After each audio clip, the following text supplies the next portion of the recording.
Buen día, hermanos. Qué gusto estar un domingo más con ustedes. Dios les bendiga.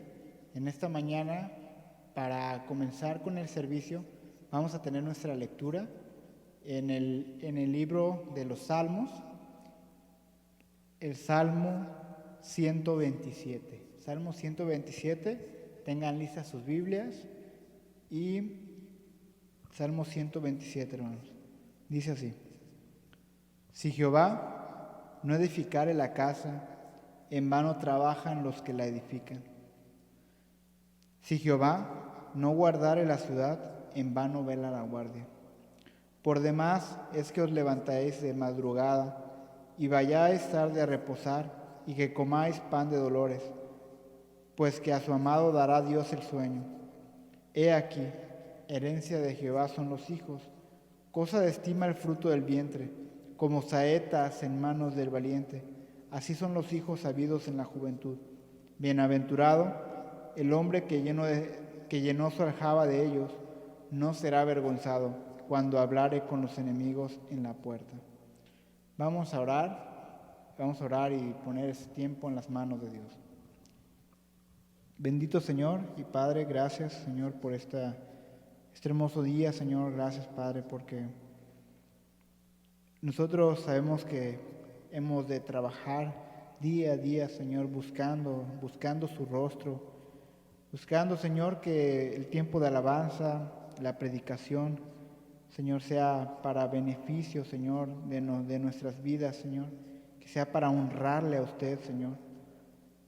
Y como leemos en este versículo, Señor, en vano lo haríamos si no es usted trabajando, si no es usted bendiciendo el ministerio de la alabanza, el ministerio de la predicación, el ministerio de la enseñanza con niños, jóvenes, adultos.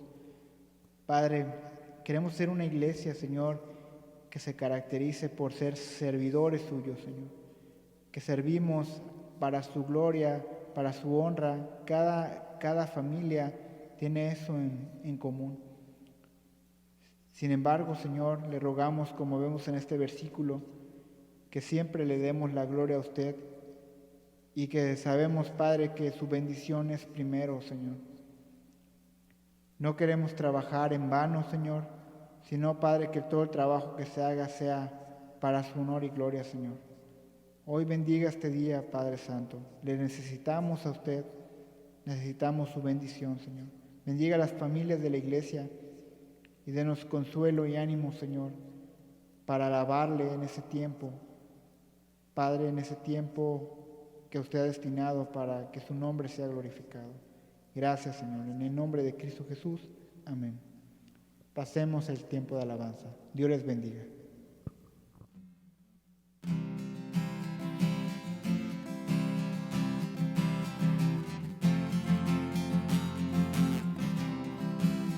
He decidido seguir a Cristo.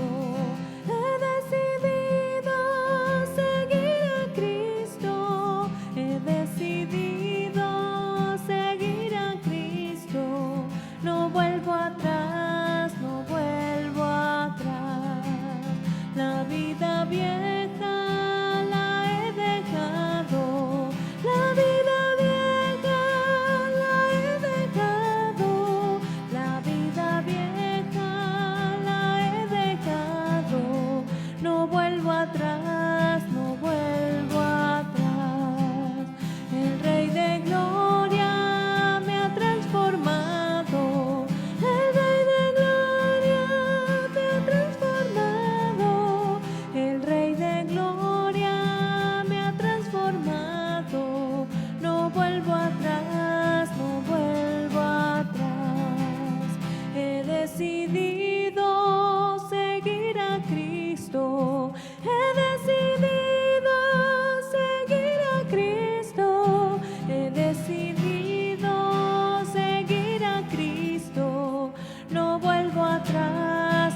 solamente en Cristo, solamente en Él, la salvación se encuentra en Él. No hay otro nombre dado a los hombres, solamente en Cristo, solamente en Él. En San Juan 14 y el verso 6 dice Jesús: soy la verdad, soy el camino, también la vida. Nadie viene al Padre sino por mí. Solamente en Cristo, solamente en Él, la salvación se encuentra en Él. No hay otro nombre dado a los hombres, solamente en Cristo, solamente en Él. En San Juan 14 y el verso 6 dice Jesús: soy la verdad, soy el camino, también la vida. Nadie viene al Padre sino por mí. Soy el camino, también la vida. Nadie viene al Padre sino por mí.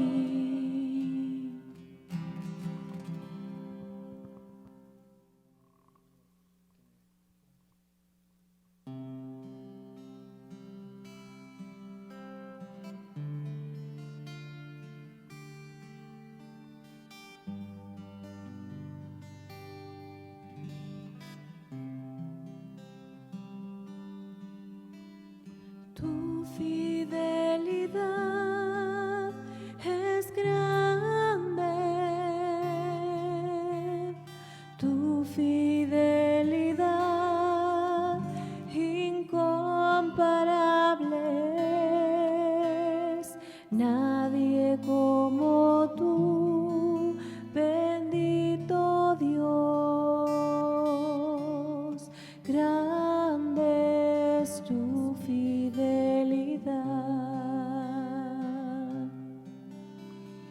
Tu fidelidad es grande, tu fidelidad incomparable es. Nadie como tú, bendito Dios. Grande es tu fidelidad.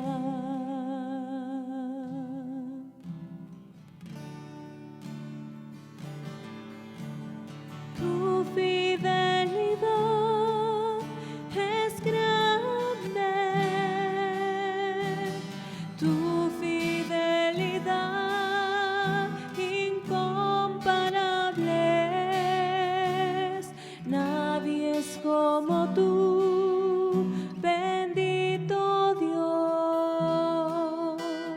Grande es tu fidelidad. Tu fidelidad es grande, tu fidelidad incomparable es. Nadie es como tú, bendito Dios. Grande es tu fidelidad. Grande es tu fidelidad.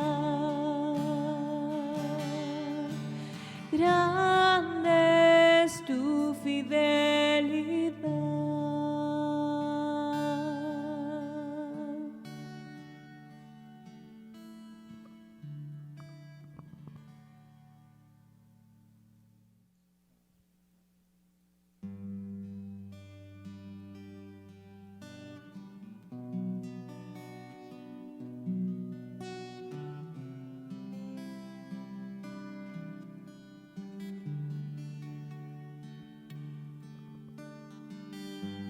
Aquí estoy en tu tu santo lugar.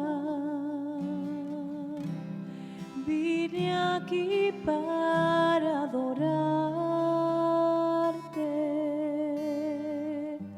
mi fortaleza de ti fluirá y mi delicia es contemplarte.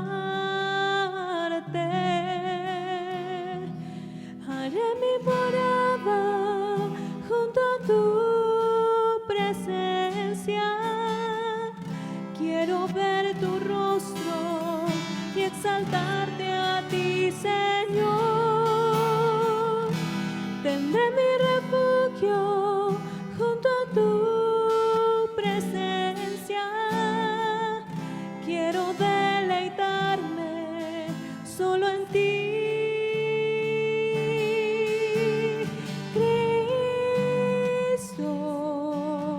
Altísimo Señor, sobre todo,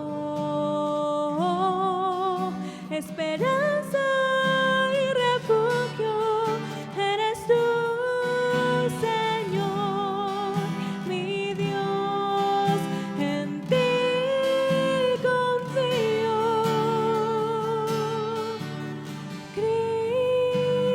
Cristo, altísimo Señor, sobre todo, esperanza y refugio eres tú, Señor, mi Dios, en ti confío. Aquí estoy en tu santo lugar. Vine aquí para adorarte, mi fortaleza de ti fluirá y mi delicia es contemplarte. Haré mi morada junto a tu presencia. Quiero ver tu rostro y exaltarte a ti, Señor. Tendré mi refugio junto a tu presencia. Quiero deleitarme solo en ti.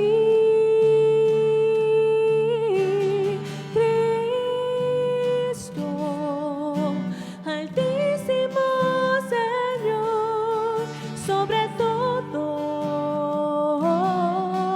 esperanza y refugio eres tú, Señor, mi Dios, en ti confío.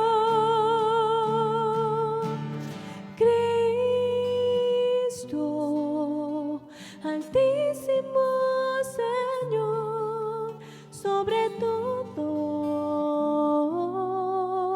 esperanza y refugio eres tú, Señor, mi Dios, en ti confío. Mi Dios, en ti confío. Mi Dios, en ti confío.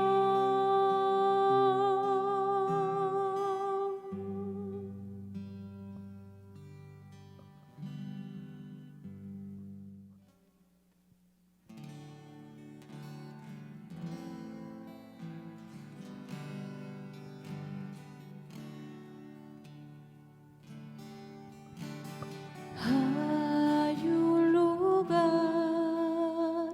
bello lugar, donde el condenado haya paz y perdón, y el mal que hizo, y el mal fueron clavados con Jesús allá en la cruz.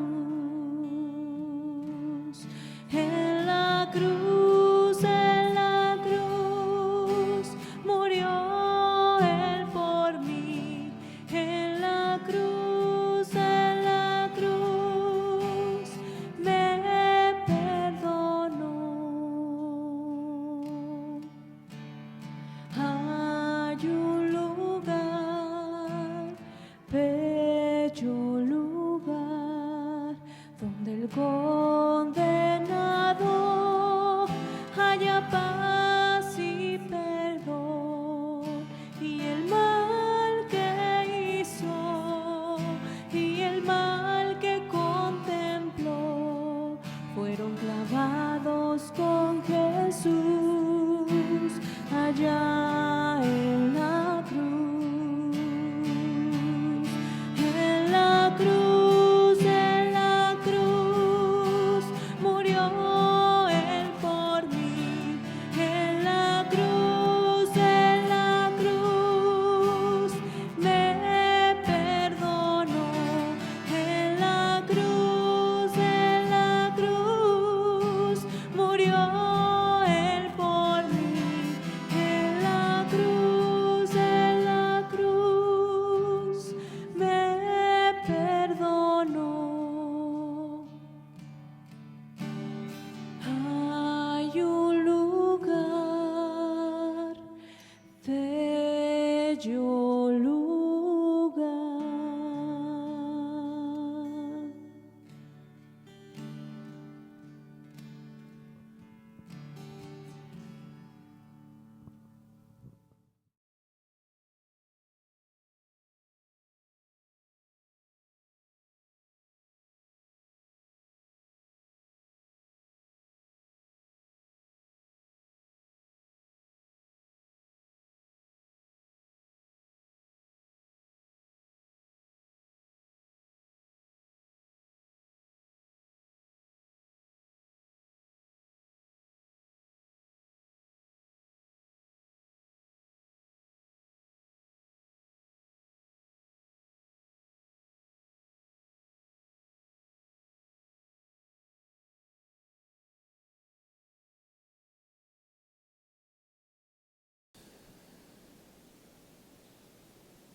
Muy buenos días. Este ha sido un bonito tiempo para que hayamos estado en este tiempo de las alabanzas, y también espero que usted haya podido acompañarnos ahí desde casa, donde se puede encontrar para estar alabando a nuestro Señor.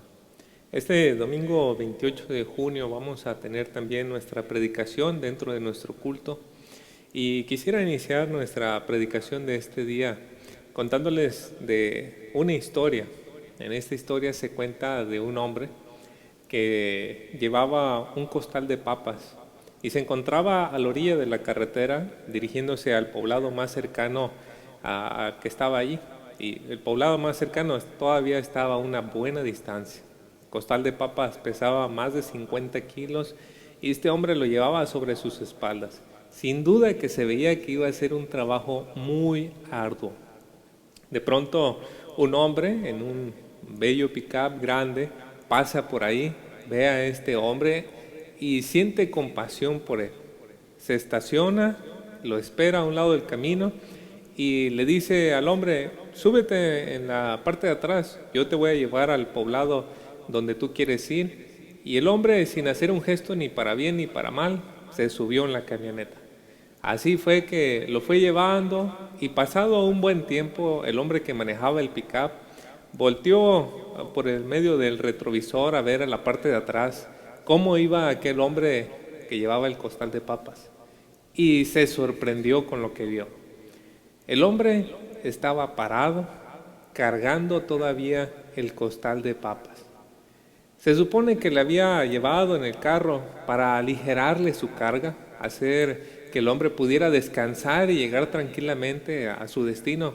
Sin embargo, el hombre seguía cargando con ese costal de papas y él ahí de pie. Y si bien esta es una historia ficticia, La idea detrás de la historia en verdad es muy real. Los hombres llevan pesadas cargas aun cuando están en un tiempo de reposo. A través de la porción bíblica que tenemos para hoy, es mi intención que podamos ver, por un lado, la tendencia de los hombres de llevar pesadas cargas en la religión y por otro lado, ver a Jesucristo que vino a traer el supremo bienestar para el hombre. Si usted me puede acompañar, por favor, en sus Biblias al Evangelio de Marcos, siguiendo con nuestra serie de predicaciones en el Evangelio de Marcos. En el capítulo 2 tenemos la sección del versículo 23 al versículo 28. Voy a dar lectura en esta versión que es la Reina Valera y después voy a orar para pedir al Señor su bendición para este día. Dice Marcos 2, 23 al 28. Aconteció que al pasar él por los sembrados un día de reposo, sus discípulos andando comenzaron a arrancar espigas. Entonces los fariseos le dijeron: mira, ¿por qué hacen en el día de reposo lo que no es lícito? Pero él les dijo: ¿nunca leíste lo que hizo David cuando tuvo necesidad y sintió hambre, él y los que con él estaban? ¿Cómo entró en la casa de Dios, siendo Abiatar sumo sacerdote, y comió los panes de la proposición, de los cuales no es lícito comer sino a los sacerdotes, y aún dio a los que con él estaban? También les dijo: el día de reposo fue hecho por causa del hombre, y no el hombre por causa del día de reposo. Por tanto, el Hijo del Hombre es Señor aún del día de reposo. Oremos. Amado Padre, que nos ha dado a su Hijo Jesucristo para darnos verdadero reposo, reposo a nuestras almas, para dar descanso, para que Él sea nuestro refrigerio, nuestro supremo gozo y deleite. En ese día, permítanos disfrutar algo de ese reposo, entre tanto que aguardamos ese día en que se consume ese tiempo tan glorioso de bendición. Señor, quite de nosotros las pesadas cargas de una religión vana y formalista, Señor. Ayúdenos en este día a que al ver a Jesucristo, quién es Él, lo que Él hizo, podamos regocijarnos en la verdadera religión. Se lo rogamos, Señor, y pedimos, por favor, la guía de su Santo Espíritu. En nombre de Cristo Jesús. Amén.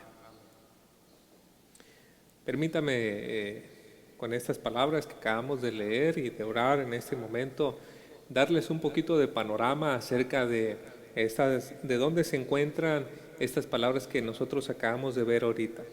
Si usted nos ha podido acompañar a lo largo de esta serie de predicaciones en el Evangelio de Marcos, se habrá dado cuenta que poco a poco el telón de este escenario que nos presenta quién es Jesucristo y la misión que vino a hacer ha ido desvelándose poco a poco, y hemos podido contemplar cada vez mejor quién es Jesucristo y lo que Él vino a hacer aquí en la tierra.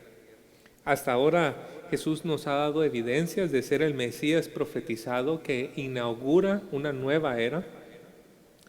A través de sus obras hemos podido ver las evidencias de lo que Él también proclamaba. Él decía: el reino de Dios se ha acercado.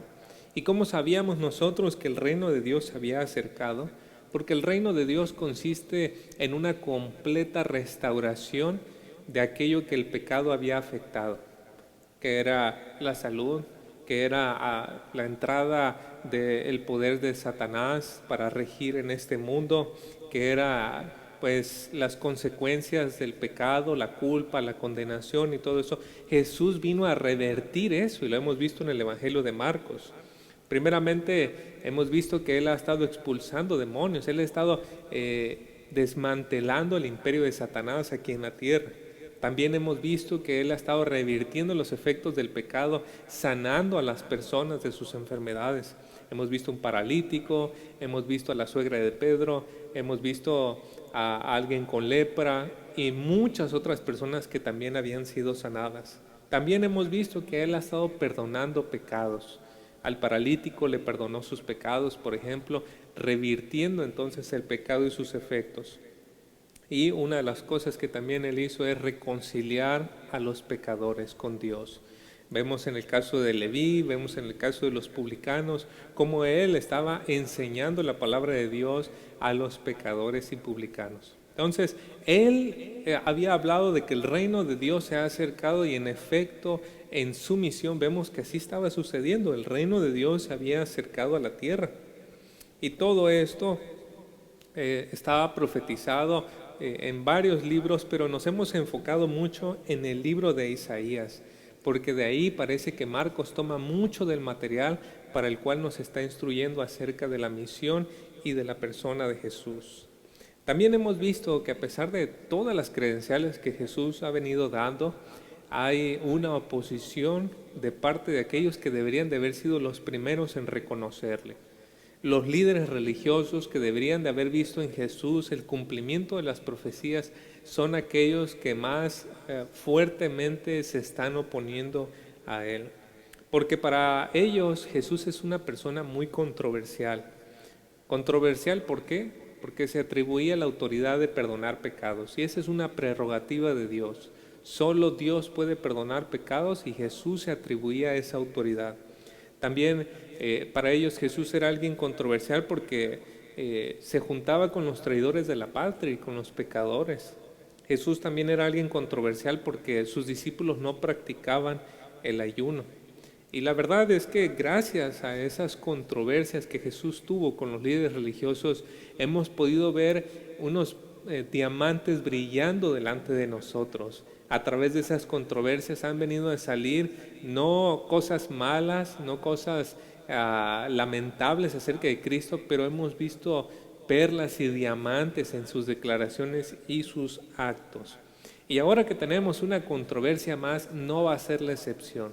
A través de esta cuarta controversia de Jesús con los líderes religiosos, vamos a poder conocer mejor o más quién es Él y lo que Él vino a hacer aquí en la tierra. En esta sección se pone al descubierto cuán pobre e infeliz es la religión llena de formalidades, mientras vemos brillar el bienestar que Jesucristo trae para los que confían en Él. Así que veamos en primer lugar esto, la tendencia humana de convertir la religión en mero formalismo. La tendencia humana de convertir la religión en mero formalismo. Podemos leer en el versículo 23, donde nos dice: aconteció que al pasar él por los sembrados, un día de reposo, sus discípulos andando, comenzaron a arrancar espigas. Aquí vemos la situación que suscitó la controversia. Todo ocurre en un día de reposo, que de acuerdo al orden que llevaban los judíos, el día de reposo comenzaba en nuestra forma de llevar los días el viernes a las 6 de la tarde y concluía lo que era el sábado a las 6 de la tarde. Y conforme a los 10 mandamientos de la ley, en este día estaba prohibido trabajar. Éxodo 20 del 8 al 11 nos dice o nos habla de este mandato. Acuérdate del día de reposo para santificarlo. 6 días trabajarás y harás toda tu obra, mas el séptimo día es reposo para Jehová tu Dios. No hagas en él obra alguna, tú, ni tu hijo, ni tu hija, ni tu siervo, ni tu criada, ni tu bestia, ni tu extranjero que está dentro de tus puertas. Porque en 6 días hizo Jehová los cielos y la tierra, el mar y todas las cosas que en ellos hay. Y reposó en el séptimo día. Por tanto, Jehová bendijo el día de reposo y lo santificó. Tal como podemos notarlo en esta lectura, este día tiene sus raíces en los días de la creación. Dios hizo los cielos y la tierra en 6 días y el séptimo día reposó de su obra de creación.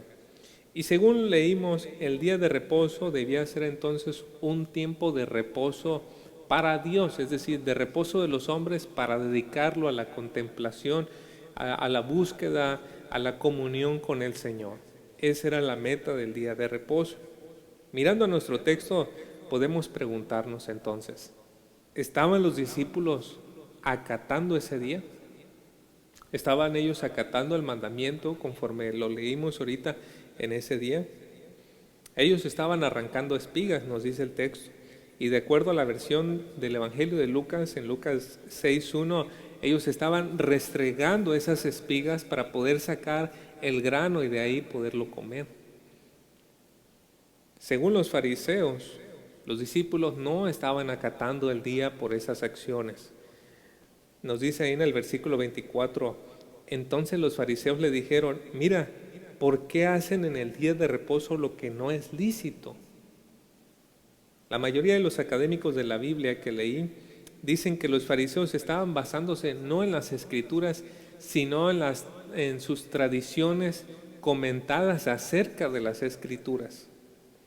De acuerdo a esa tradición, que más adelante se llamó Mishnah, existían 39 actos específicos que se consideraban trabajo en el día de reposo.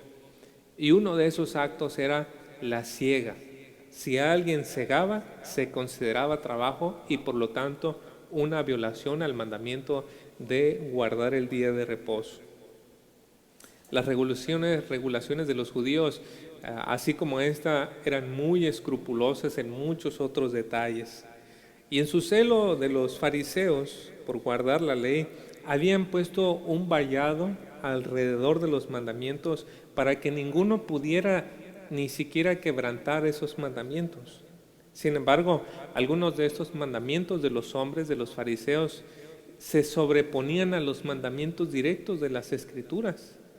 Vamos a ver más adelante el caso con el asunto de la ofrenda del Corbán, pero ese es otro tema de predicación. Por eso Jesús, al ver este sistema que ellos habían construido alrededor de las Escrituras y a veces hasta encima de las Escrituras, les recriminó. En Lucas 11:46, por ejemplo, les dijo, hay también de ustedes intérpretes de la ley, porque cargan a los hombres con cargas difíciles de llevar. Y aquí está hablando de mandamientos, y ustedes ni siquiera tocan las cargas con uno de sus dedos. Se suponía que las leyes sirvieran para fortalecer y proteger la relación del hombre con Dios. Ese era el propósito de las leyes. Entonces, cuando estas leyes están desconectadas de la relación con Dios, de la comunión con Dios, y quedan solamente estos mandamientos, vienen a caer en esto que nosotros estamos leyendo de los fariseos. Cuando los hombres olvidan esta relación, la religión se convierte solamente en el cumplimiento de formas. Y la verdad es que nosotros somos muy propensos a ello, y más de lo que nos gusta admitir. Permítame darle unos ejemplos.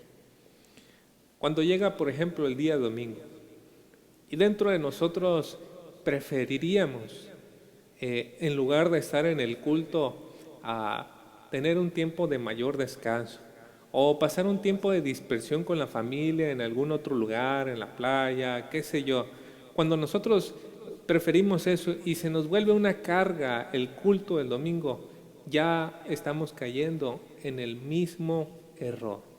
Estamos cayendo en el mismo error porque estamos olvidando la relación y el mandato se está volviendo una pesada carga.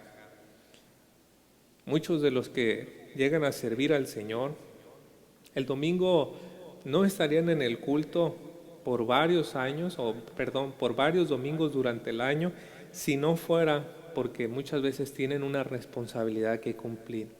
Cuidado, ese es un indicador de que estamos viendo el mandato de congregarnos, el mandato de tener el culto, de poder alabar, servir a nuestro Dios, lo estamos viendo como una carga. Cuidado. Otros pueden muchas veces trabajar en condiciones muy difíciles, hasta 50, 60 horas a la semana, pero están constantemente pidiendo un descanso de su servicio a Dios cuando a veces solamente dedican 3 horas a la semana para ello. Entonces se vuelve una pesada carga la religión. Y estos son algunos de estos indicadores de que hemos perdido nuestra comunión con el Señor y nos hemos enfrascado en una religión de mero formalismo. Pero también existe el otro extremo. El otro extremo es lo que llamo yo los amantes de lo correcto. Les gusta que el culto comience a tiempo, no se pierde ninguno. Les gusta que el sonido se escuche perfecto, que las alabanzas tengan el volumen adecuado, que la doctrina de las alabanzas sea perfecta, que el mensaje de la predicación sea claro, que sea muy bíblico, sólido doctrinalmente. Y cuando todo esto entonces se puede juntar por una maravilla y un milagro, se junta todas estas cosas, hay una satisfacción y un gozo. Pero no es más que una satisfacción y un gozo en los formalismos de la religión y no necesariamente en la comunión con Dios. Esos amantes de lo correcto tienen un espíritu crítico, aunque no usen palabras para decirlo. Pueden ser tan sutiles de esconder su carga religiosa con una cobija de preocupación por las cosas correctas. Se molestan profundamente cuando las cosas de la religión no salen como ellos esperan. No les gusta escuchar una cosa que sea diferente a como ellos siempre han entendido las cosas. Y estos también son claros indicadores de perder la comunión para enfrascarse en una religión formalista. Y si podemos pensar en dónde entraba la categoría de los fariseos, entraba en esta segunda categoría, la de los que siempre le gustan las cosas correctas, los amantes de lo correcto. Y por eso es que estaban entonces allí atacando al Señor. Y vaya, hacer esto, olvidar la comunión con el Señor para enfrascarse en una religión de formalismos es una pesada carga. Es una pesada carga llevar así la religión. Así sucedió con los fariseos en los tiempos del Señor. Sin embargo, esto nunca ha sido el plan de Dios para los suyos. Por ello resulta necesario ahondar más en el propósito de Dios dentro de lo que era el día de reposo.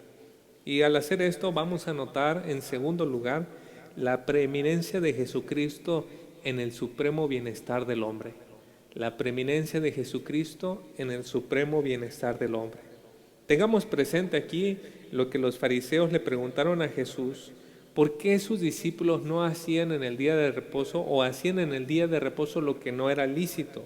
Y Jesús va a presentar un precedente como argumento. Ahí se encuentra versículo 25 y 26 donde nos dice: pero él les dijo, ¿nunca leísteis?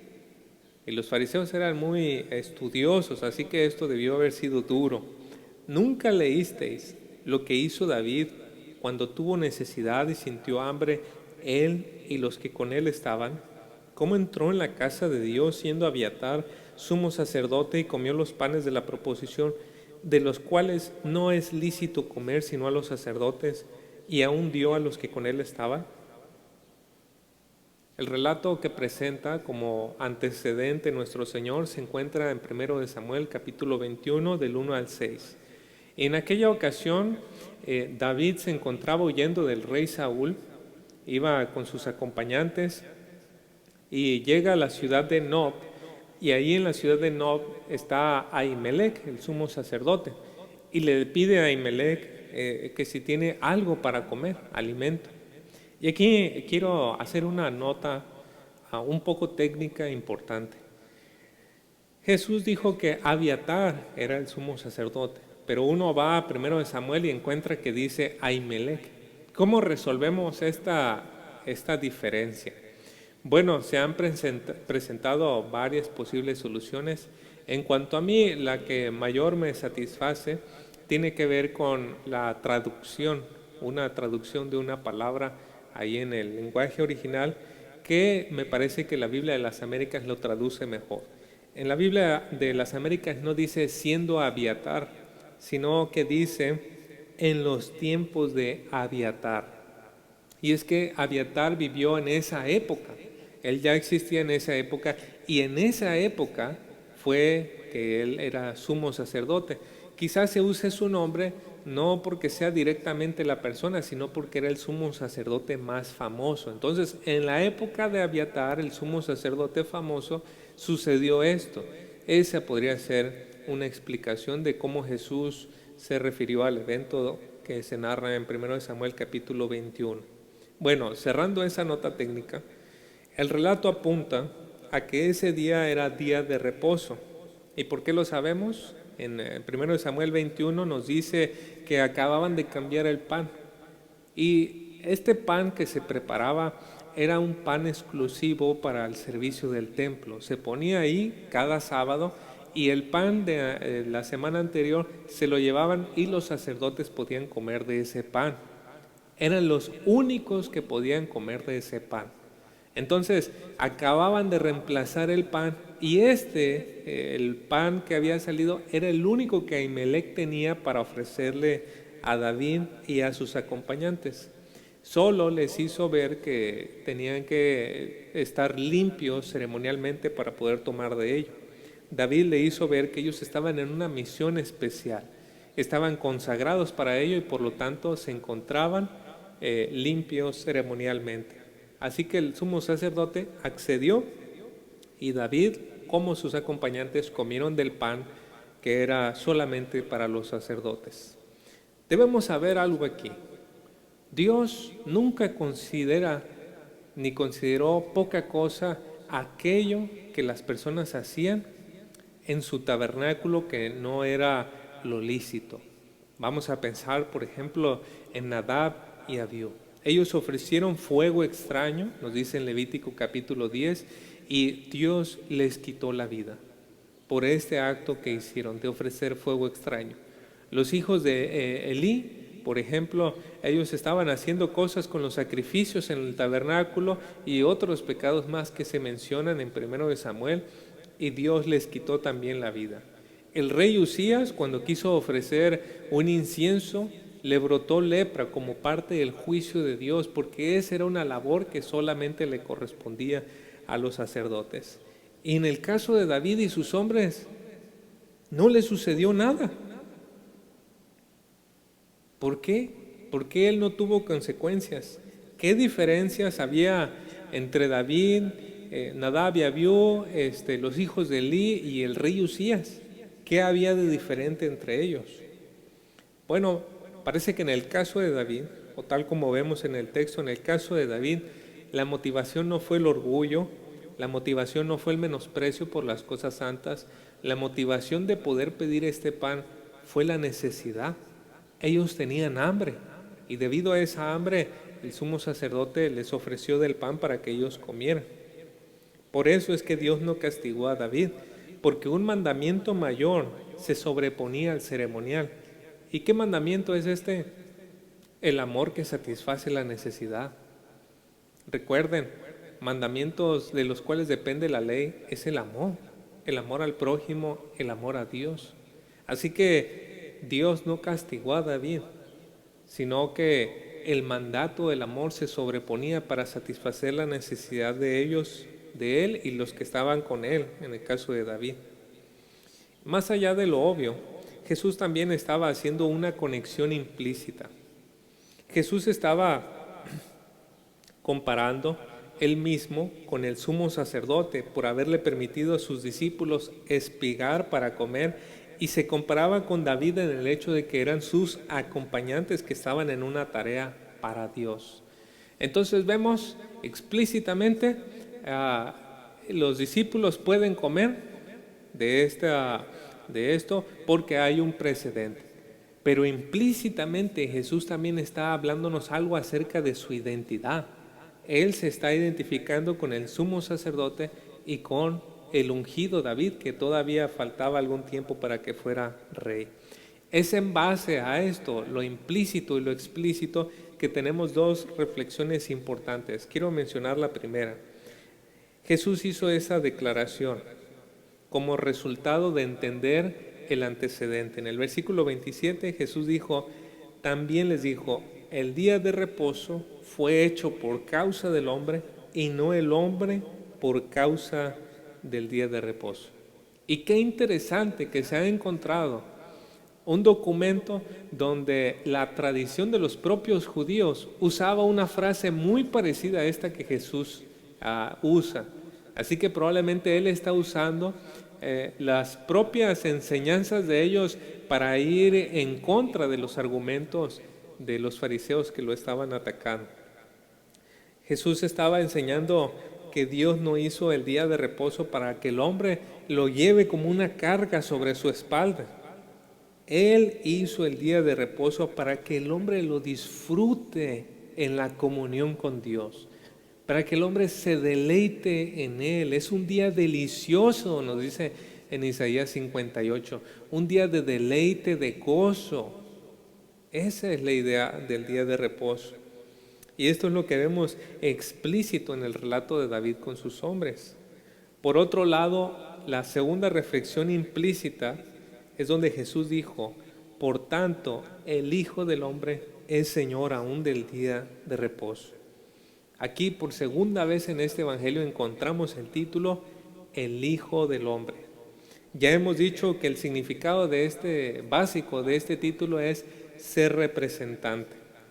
Así como lo eran los sumos sacerdotes, ellos eran representantes del pueblo delante de Dios. Los reyes también eran representantes del pueblo para dirigir, para gobernar. Sus decisiones eran las decisiones de toda la nación. Si el rey decía que iban a la guerra, todo el pueblo iba a la guerra juntamente.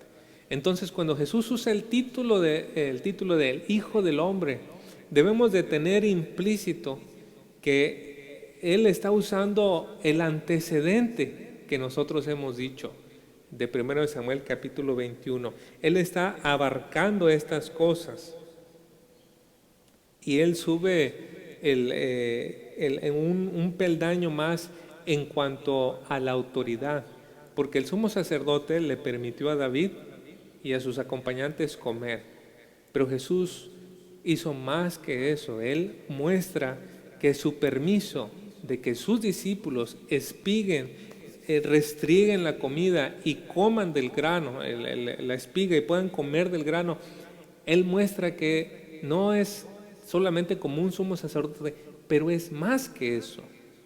Él es el Señor del día de reposo. Y esta es una declaración muy fuerte. Jesús estaba atribuyendo la autoridad para decir qué se puede hacer y qué no se puede hacer en ese día. Pero más allá de eso, más allá de ser un árbitro entre lo que era correcto e incorrecto el día sábado, Él se estaba colocando en la posición de Dios. Esa era una declaración fuerte. Por eso no es extraño que los fariseos comprendieran esto, y poco más adelante ellos están diciendo: Él está fuera de sí, Él está loco, Él hace las cosas por el poder de los demonios.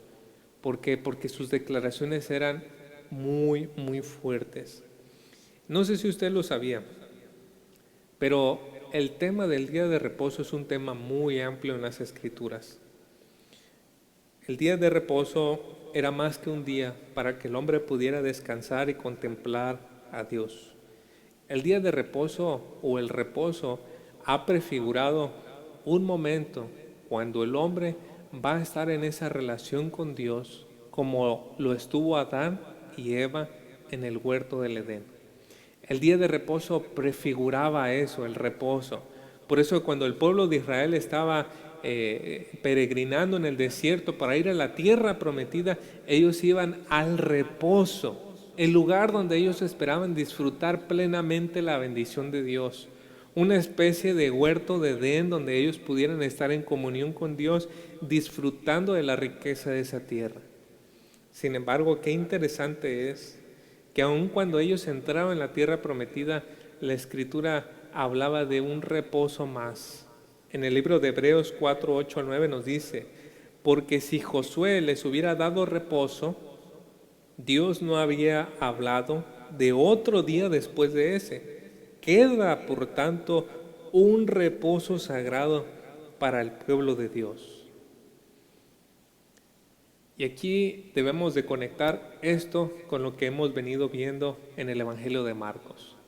Marcos en su Evangelio nos ha estado hablando de que Jesús es este Mesías que ha acercado el reino de Dios y que vendrá un día cuando ese reino se pueda consumar por completo en la tierra. Y Cuando ese día venga, Jesús va a venir con ese reino y pondrá perfecto orden sobre la tierra y va a establecer su reino en la tierra. Bueno, eso es lo que nos ha hablado, pero ahora nos está hablando del reposo. ¿Y cómo debemos de reconciliar estas dos cosas? Bueno, debemos de entender que ese día, cuando venga Jesús en su reino completo para establecerlo sobre la tierra, ese es el día del reposo también. Ese es el día final del reposo, donde el hombre estará disfrutando de la comunión con Dios, viendo a Cristo, contemplando a Cristo, disfrutando a Cristo.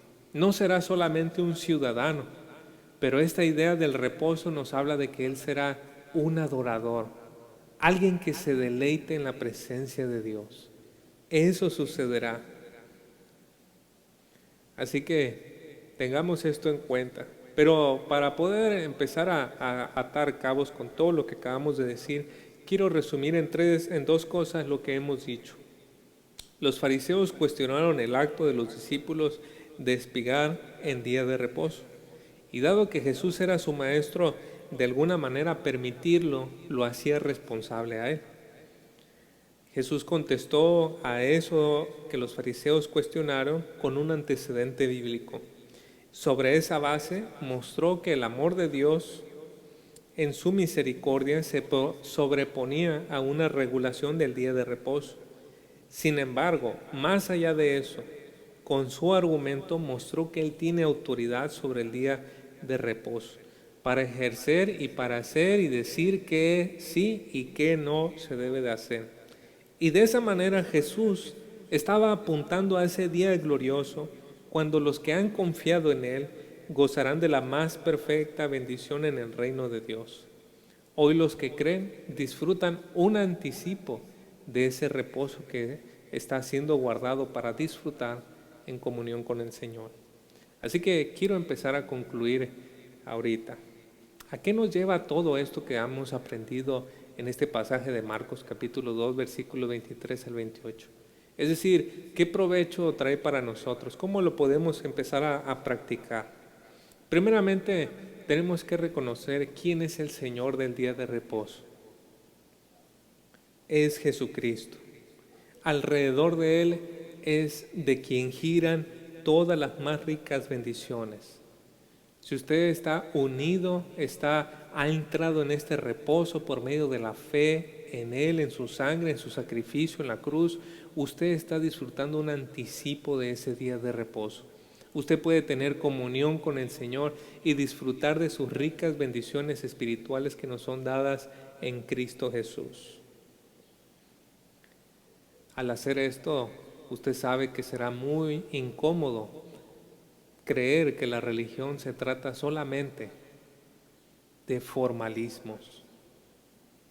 Entonces, deleítese usted en el Señor, disfrute de Él. No piense usted que la religión es mero formalismo, es una relación con el Señor.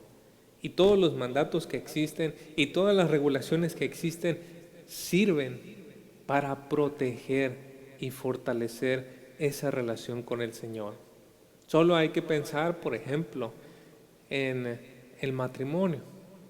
En el matrimonio existen ciertas reglas que al acatarlas, nuestro matrimonio se puede fortalecer y nuestro matrimonio se protege también.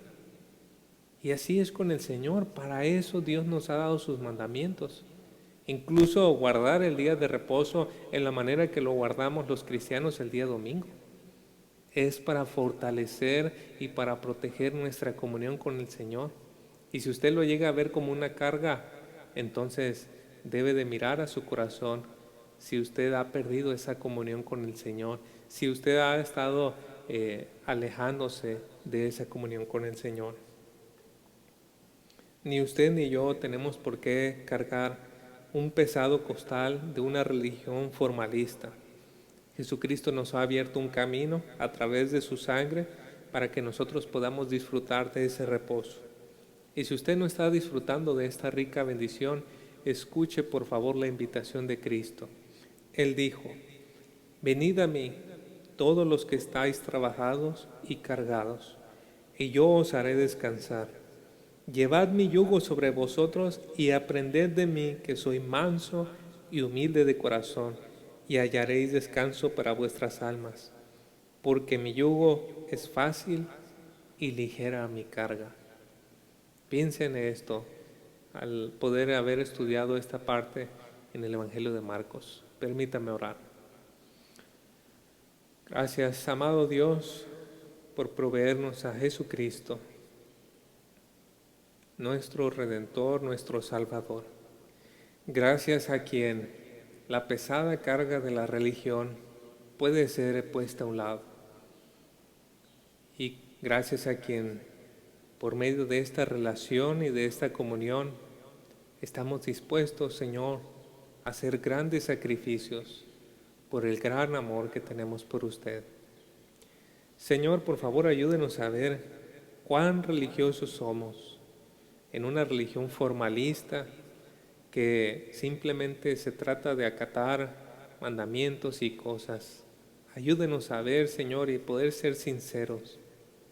Pero también ayúdenos, Señor, a que podamos voltear a ver a Cristo y disfrutarle a Él. Que aquellos que no le han conocido hoy dejen aquella pesada carga y vengan, Señor, a disfrutar de Jesucristo. Ayúdenos, Señor, por favor, en este día, y bendiga a cada uno de los que han escuchado este mensaje. En el nombre de Cristo Jesús. Amén. Que el Señor les bendiga.